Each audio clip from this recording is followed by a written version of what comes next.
Hi, எல்லாருக்கும் வணக்கம். மாசி மாதத்தோட முதல் நாள், அதுவும் வியாழக்கிழமையோடு வந்திருக்குங்க.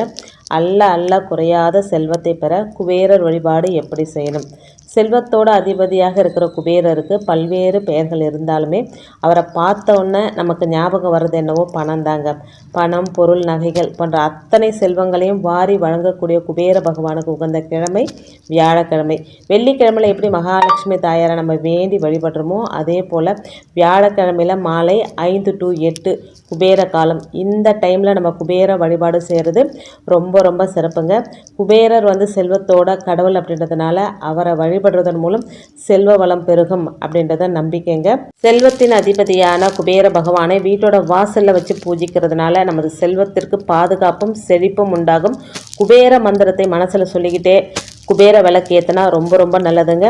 குபேரரோட திசையான வடக்கு திசையில் குபேர சிலையை வச்சு வழிபடுறது மேலும் செல்வம் சேர வழிவகுக்கும்.